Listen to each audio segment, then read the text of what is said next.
The retail organizations that we see being truly prepared for not just the here and now, but what's to come in the long term are the ones that haven't just made and launched new campaigns, but they've actually remade their entire culture. These are cultures that are now hypothesis driven. They are truly testing-centric cultures, and these are the ones that are prepared to deliver incremental revenue gains, both right now, next quarter, and in the quarters to come. So what is a testing-centric culture, and how do you build one? My guidance is to really look at doing three key things. First, you want to know what your goals are and be really steadfast in those goals. And so your goals need to be set, and you need to make sure that everybody is aware of what they are. And the only thing that should change a large goal for you are drastic shifts in market conditions or changes that come up. My second tip is to build testing into the way you resource your team.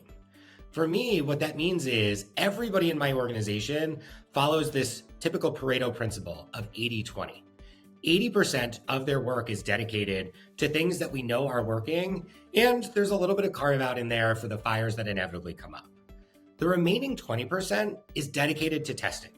This means that everybody has the time buffer that they need to analyze programs, develop hypotheses, and then launch tests into the marketplace, whether it be something as little as a subject line or something as big as an entirely net new program.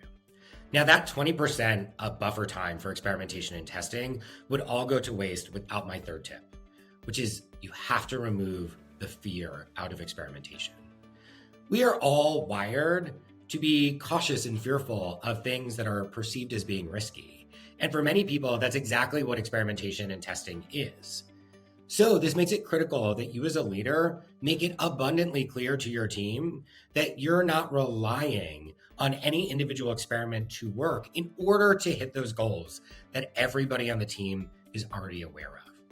This is important because you're probably going to be in a position where more tests fail than those that win. The way you make it clear to everybody that this is the right path forward is by focusing on the learnings, not just the outcomes. What was new information? What was surprising? What was different than what we thought was going to happen?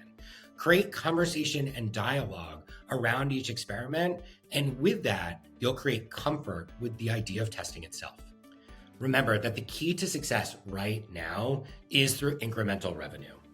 And the only way to consistently find pockets of incrementality is through experimentation.